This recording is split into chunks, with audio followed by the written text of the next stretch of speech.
Hello everyone, myself Khushi Tulsian. I have pursued my graduation from Lucknow University's affiliated college KKC. Its full name is Sri Jain Narayan PG College. So this year I have appeared in many entrance examinations for MSc Botany course. So ये कुछ examinations जो मैंने दिए हैं, जैसे कि Allahabad central university का exam MSc botany के लिए दिया मैंने, लखनऊ यूनिवर्सिटी का एग्ज़ाम दिया और बाकी मैंने CUET PG 2023 दिया फॉर MSc बॉटनी। तो सबसे पहले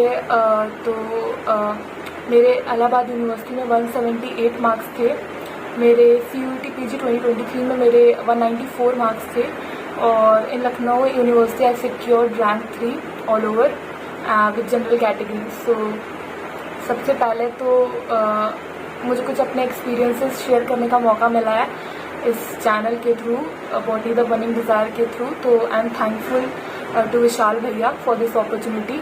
सो सबसे पहले तो प्रिपरेशन स्ट्रैटेजीज में तो ऐसा कुछ होता नहीं है, सबकी अपनी अपनी स्ट्रैटेजी, सब अपनी स्ट्रैटेजी खुद बनाते हैं मेरे हिसाब से। तो it's just a word of little bit experiences जो मुझे हुए हैं, ताकि हम आपको बता सकें, ताकि आपको उस अगर आप उस रास्ते पे जा रहे हो तो आपको पता चल जाए हाँ ये चीज़ थोड़ी सी हमें इधर संभालनी है। इतनी सी बात है, बाकी तो आप खुद प्रिपरेशन करते करते आपकी स्ट्रैटेजी आप खुद बनाते हो, no one can give you that. तो सबसे पहले तो मुझे ये कहना है, मुझे पर्सनली स्ट्रैटेजी के नाम पर मुझे दिसंबर में पता चला कि CUET PG या बाकी जो भी इलाहाबाद यूनिवर्सिटी का एंट्रेंस एग्जामिनेशन, लखनऊ यूनिवर्सिटी का ऐसा कुछ होता भी है कि देना पड़ेगा।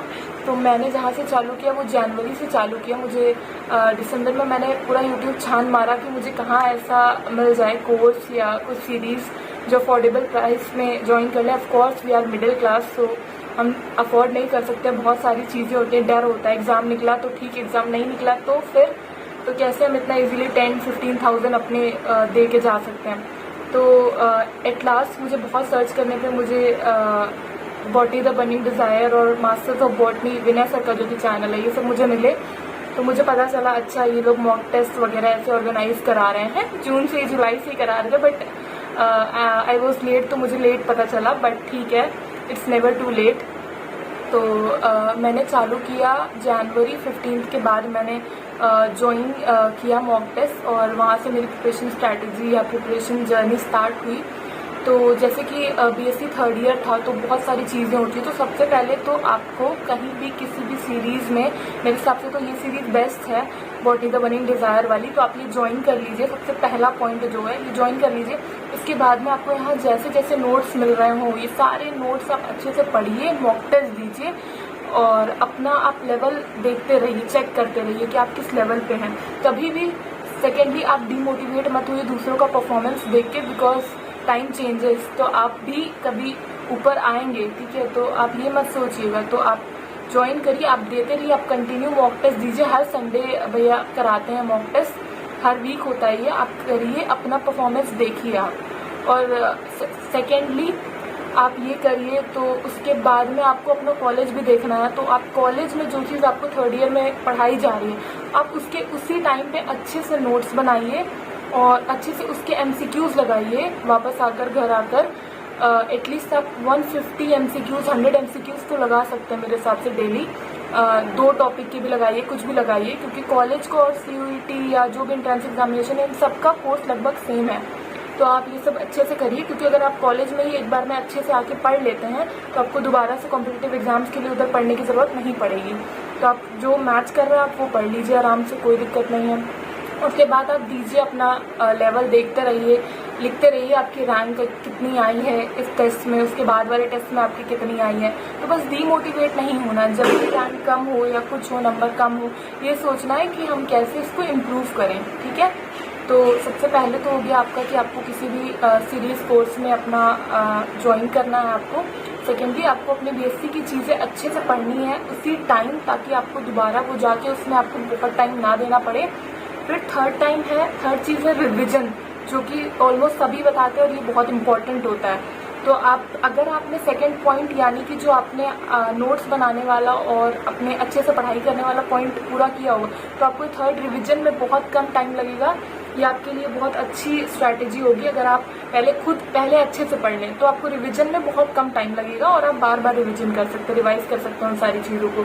तो आप ये करिए। उसके बाद में 4th में आपको जो भी प्रीवियस ईयर क्वेश्चंस मिल रहे हो कहीं के भी, किसी भी यूनिवर्सिटी के, किसी भी स्टेट सेंट्रल यूनिवर्सिटी या किसी भी कॉलेज का भी हो, अगर वो आपके पास हो तो आप उन क्वेश्चंस को लगाइए। वो क्वेश्चंस आप लगाएंगे तो आप हार्ड से लेकर मॉडरेट ईजी आप सारे क्वेश्चंस कर लेंगे।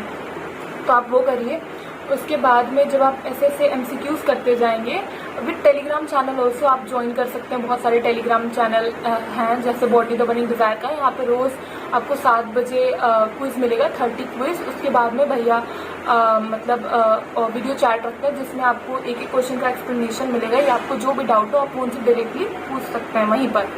तो आपका और जो भी रोज़ का क्वेश्चन हो, सबसे पहले आपको रोज़ उसका रीज़न देख के उसको, अगर आपको नहीं आ रहा है तो क्लियर करिए। अगर 30 क्वेश्चन हैं, अगर आपको उसमें 5 भी नहीं आ रहे तो मेरे हिसाब से आपको पूछिए, डिस्कस करिए लोगों के साथ। गूगल है, उस पर देखिए और उसको लिख लीजिए कहीं पे। अगर आप लिख लेंगे तो वो आपको जो डाउटेड क्वेश्चन है वो आपको फिर नहीं भूलेगा। फिर आप जब भी देखेंगे कॉपी अपनी तो आपको याद रहेगा। तो एक पतली सी कॉपी बना लीजिए जिसमें आपको जो डाउटेड क्वेश्चन हो, ये नहीं कह रहा है सारा लिखो क्योंकि सारा तो पॉसिबल नहीं है, आपको BSc भी करनी है, उसका भी एकेडमिक अच्छा होना बहुत ज़रूरी है साथ ही साथ। तो आप उधर भी देख रहे हैं तो आप उन क्वेश्चंस को नोट कर लीजिए जिनमें आपको दिक्कत हो, वो नोट कर लिया आपने। फिर जब भी मॉक टेस्ट हो, कुछ हो, तो आप पूरा तो एक साथ पढ़ नहीं सकते हैं। जो भी यहाँ पे विशाल भैया के कंसाइज नोट्स होते हैं, जो भी बॉटनी द बर्निंग डिजायर से ऑडियो नोट्स मिल रहा है, ये सब पढ़िए। विशाल भैया वाले कंसाइज नोट्स पढ़िए और जो अपने आपको गलती लगी है कि आपने यहाँ गलती की थी वो पॉइंट्स पढ़ लीजिए। इतना पढ़ लीजिए आप, मेरे हिसाब से आप परफॉर्म वेल एंड गुड करेंगे, इम्प्रूव करते जाएंगे आप। तो उसके बाद में ये हो गया, सबसे पहले आपका ज्वाइनिंग हो गया, लेट मी रिकॉल यू। उसके बाद में आपका नोट्स मेकिंग हो गया जो आप कॉलेज का कर रहे हैं। उसके बाद में 3rd में आपका रिवीजन हो गया। उसके बाद में 4th में आपका ये हो गया कि आपको ऐसा नहीं है कि बहुत सारे बच्चे होंगे मेरे जैसे, जो सेमेस्टर आ जाएगा तो मे भी नर्वस हो जाएंगे कि कैसे सेमेस्टर और इधर कॉम्पिटिटिव एग्जाम दोनों मैनेज करें। तो लेकिन ये आपको करना पड़ेगा, ठीक है। अगर आप सेमेस्टर्स है तो आप पूरा टाइम नहीं दे सकते हैं एंट्रांस एग्जाम को, एटलीस्ट आप 2 आवर्स दे सकते हैं, 1.5 आवर्स दे सकते हैं ना, क्योंकि आप पूरा छोड़ेंगे तो आपको टेंशन होगा। तो आप पढ़ते जाइए, इधर का भी थोड़ा थोड़ा ही पढ़िए। Semesters are and this are equally important, तो आप ये दोनों चीज़ें पढ़िए अपना। फिर ये हो गया आपका 4th पॉइंट भी। उसके बाद में फिर 5th पॉइंट आपको विशाल भैया या विनय सर हैं तो इन सब के जो भी चैनल्स हैं इन पे एक प्रिसाइज वीडियो मिलेंगे टॉपिक्स के। ब्रायोफाइट्स है, टेरिडोफाइट है या जिम्नोस्पर्म है, एल्गी फंजा है, इन सब के आपको अलग अलग से टॉपिक्स मिलेंगे, प्रिसाइज्ड होते हैं, जो कि इंपॉर्टेंट टॉपिक्स होते हैं, वहीं से ये क्वेश्चंस डालते हैं।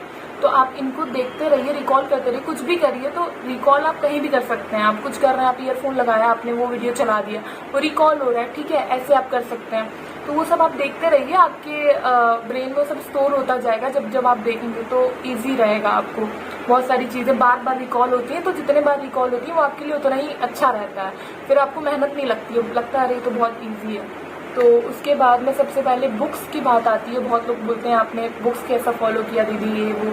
तो बुक्स आप सिंपल सी बात है, कोई भी ऑब्जेक्टिव लगा लीजिए बुक, उसमें MCQs बहुत सारे दिए, जैसे GRB हुआ। तो GRB on a personal level मैंने GRB नहीं की थी, मैंने विनय सर के ऑब्जेक्टिव वाली जो बुक है वो करी थी। और बाकी यहाँ पे जो जितने MCQs होते हैं इतना ही किया मैंने, बहुत बुक्स नहीं पढ़ी, ना मैंने कोई भी राइटर की पर्टिकुलर मैंने बुक पढ़ के नोट्स बनाई हो, कुछ भी नहीं। ऑनलाइन सब कुछ अवेलेबल है आजकल। तो आपको हम ये नहीं बोलेंगे आपको पर्सनली कि आप जाके बड़ी बड़ी मोटी मोटी बुक्स पढ़िए। आई नो कि 3rd ईयर में आप इतना, आपको अभी एक्सपीरियंस नहीं होगा बुक पढ़ने का, मुझे भी नहीं है। धीरे धीरे आप टाइम के साथ सीखते हैं कुछ भी। तो आपको जहाँ से मिल रहा है, कुछ भी मिल रहा है, आप नोट्स बनाइए, पढ़ते रहिए अपने लैंग्वेज में। आपको जिससे समझ में आता हो, जहाँ से समझ में आता हो, बुक से आता हो तो ठीक है, आप बुक से पढ़िए। आपको ऑनलाइन आ रहा हो, आप ऑनलाइन पढ़िए।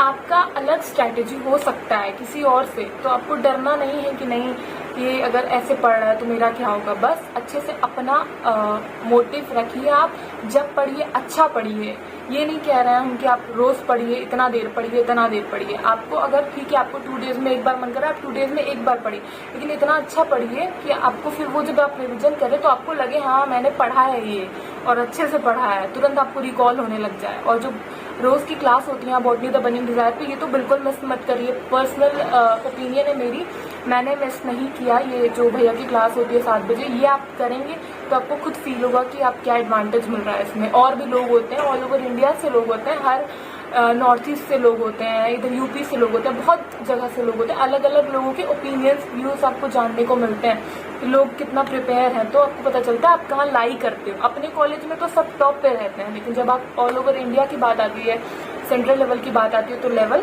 टफ हो जाता है। तो आपको सबका देख के, सबका सोच के फिर अपना आगे का प्लान करते रहना चाहिए धीरे धीरे। तो दैट्स ऑल। अब आप अच्छे से पढ़ते रहिए, मॉक टेस्ट लगाते रहिए, देते रहिए। 5-6 बार उसमें ऐसा होता है, आप दे सकते हो, तो अपना रिकॉल करते रहिए और बस अच्छे से अपना पढ़ाई करते रहिए जैसे पढ़ाई की है हमेशा। अगर हेडेक लेंगे, लोड लेंगे, टेंशन लेंगे कि अरे कॉम्पिटिटिव एग्जाम है, तो definitely you are not going to make it. तो आप सबसे पहले तो चिलैक्स होके बहुत पढ़ा करिए। मेरा जो स्ट्रैटेजी है, अगर हम टेंशन लेंगे तो हम बिल्कुल नहीं पढ़ पाते हैं। तो जितना आप लाइटली कामली पढ़ेंगे चीज़ों को, जितना हल्के वे में लेंगे, पढ़ना तो है ही, तो आराम से पढ़ते हैं ना, रिलैक्स होकर पढ़ते हैं, मर्जी लेके पढ़ते हैं। हमारा सब्जेक्ट बॉटनी है, वी लव इट, इस वजह से हम यहाँ तक पहुँचे हैं इतना दूर। तो बस यही है, जानिए आप बॉटनी को, पढ़ते रहिए और बाकी एग्ज़ाम तो आराम से फिर निकल ही जाएगा। So I wish you all very all the best for your upcoming entrance examination of 2024. Thank you.